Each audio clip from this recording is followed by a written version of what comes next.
कि आप लोग सिर्फ देखने हेतु यहाँ नहीं आए हुए हैं। आज इस नालंदा खुला विश्वविद्यालय के परिसर में हम लोग शिक्षा के संदेश को हर एक उस घर तक पहुंचाने के लिए, शिक्षा की उस ज्योति को हर एक घर तक पहुंचाने के लिए एकत्रित हुए हैं। आज यहाँ पर हमारा एकत्र होना कहीं न कहीं उन हर एक तबके के लोगों को शिक्षा के महत्व को बताएगा। और यूं ही नहीं, शिक्षा जो हमारा मौलिक अधिकार है, इसको हमारे संविधान के अनुच्छेद 21 के क में भी उद्धृत किया गया है। यहाँ पर कुछ दृश्य के माध्यम से हम समझेंगे कि शिक्षा हमारे जीवन में कितना महत्वपूर्ण है। कार्यक्रम की अगले कड़ी में हम दृश्य 1 की तरफ आगे बढ़ते हैं। देखते हैं एक माँ जो कि शिक्षा से वंचित रह जाती है और वो कपड़े धो रही होती है, लेकिन बीच में उसकी बेटी आती है, उसका ध्यान कहीं और है और अपने माँ को किस तरीके से शिक्षा हेतु प्रेरित करती है।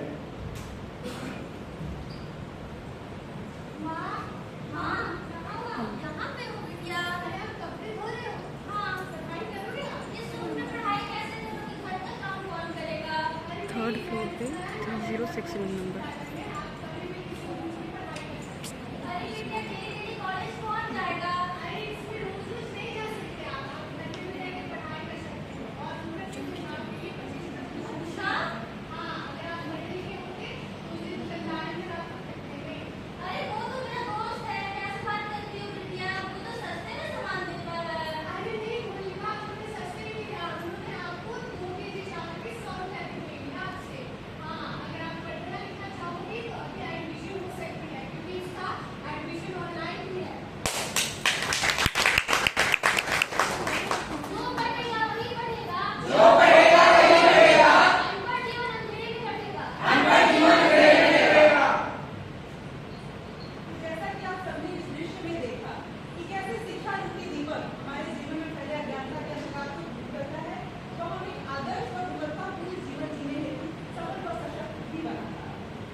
पेन दीजिएगा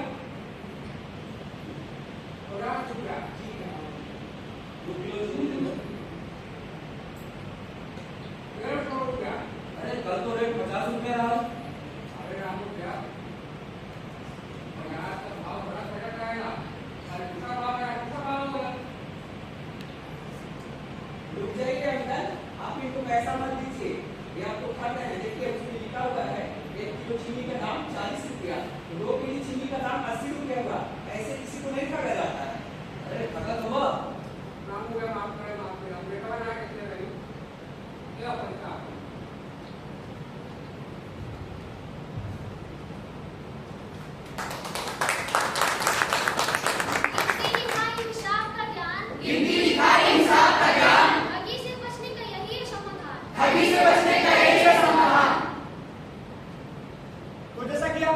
किस तरीके से रामू जो कि मामूली अंकित मूल्य को नहीं पहचान पाया कि 1 किलो चीनी का दाम कितना है और आज वो ठगा गया।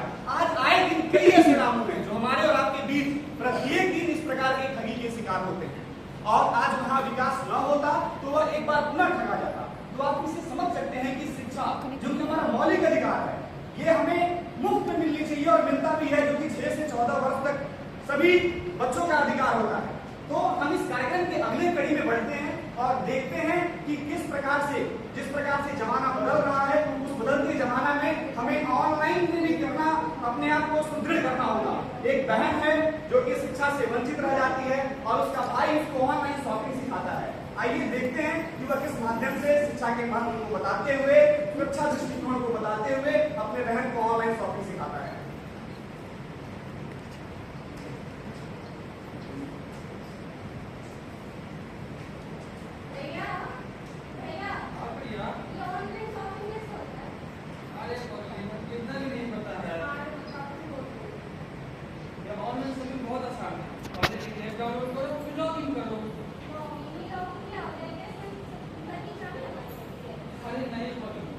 लॉगिन मतलब होता है अपना नाम और पासवर्ड डालना। आपको पता है पासवर्ड क्या होता है? अरे नहीं, इतना आसान पासवर्ड रखोगी तो कोई भी चुरा सकता है। अगर तुम सुरक्षा से पढ़े रहती तो मजबूत पासवर्ड बनाती। अच्छा आओ देखो, लिस्ट कार्ड में ऐड करो। अरे नहीं, कार्ड का मतलब होता है ना, कोई भी सामान हम खरीदते हैं तो उसको सिलेक्ट करते हैं, फिर उसके बाद हम पेमेंट करते हैं। आपको पता है पेमेंट क्या होता है? हाँ ये भी है, लेकिन डिजिटल पेमेंट भी कर सकती है, जैसे यूपीआई, नेट बैंकिंग से आप पेमेंट कर सकती है।